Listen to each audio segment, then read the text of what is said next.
Well, it's snowing here again today, but one of the early signs of spring are the seed catalogs starting to come. Looking forward to planting a lot this year. I've got probably more seeds than I should. Some saved from last year, some bought, and I'm going to try to start some inside. Probably a little bit late on some of them already, but I'm blessed to have a huge amount of space to plant things in at my new house here. Wasn't always easy, and I wanted in this episode to provide some information for people who may not have much space. What I wanted to talk about is how to help you grow your own stuff today, and and even if you're in a place with plenty of land outside to plant in, for me, half of the year everything's dead out there. So if I were to do something year-round, it would have to be an indoor kind of a thing, or I would have to build a big greenhouse and heat it, and that would be expensive stuff. So it's a good idea to start small, start cheap, and just for fun, I bought one of these little growing things. This one's actually made to, it came with seeds for succulents and cacti, and there's some little sprouts in there. But that little situation is a good thing for starting any kind of seeds. I have some larger trays that I'll be starting my seeds in this year, for trying to get them going early so they can do better longer throughout my short season of growing here. And but they're strategies that could potentially work long-term, year-round. Depends on your climate, your environment. My indoor environment includes a couple of cats, and they typically won't leave plants alone, so they'll chew them and dig them and tear them to pieces. I'm going to share two informational videos with you this time. I found a couple of pretty neat ideas.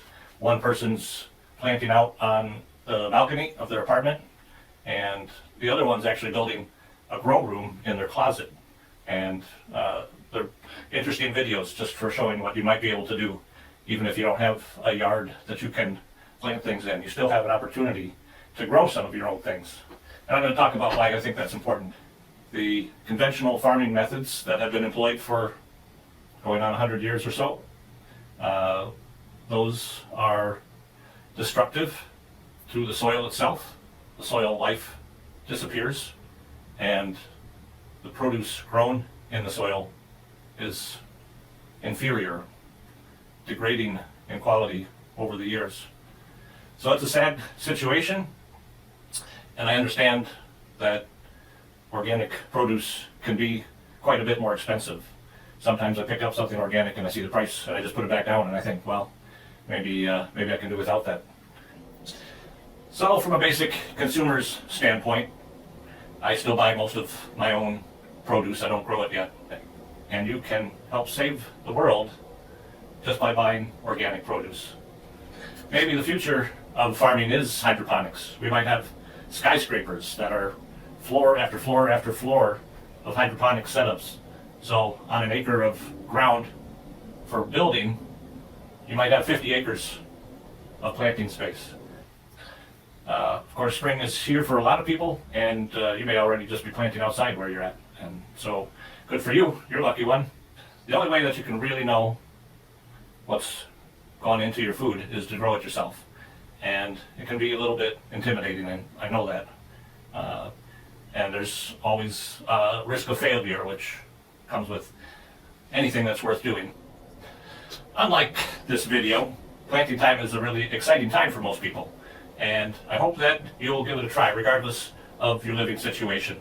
Really inexpensive to buy a packet of seeds and cut a 2-liter pop bottle in half, and the base becomes where you put your soil, and then you can sort of nest the top back on top as a little miniature greenhouse setup. So check out the videos that I'm linking here for better ideas than that, and I'll see you again soon. Thanks for stopping by.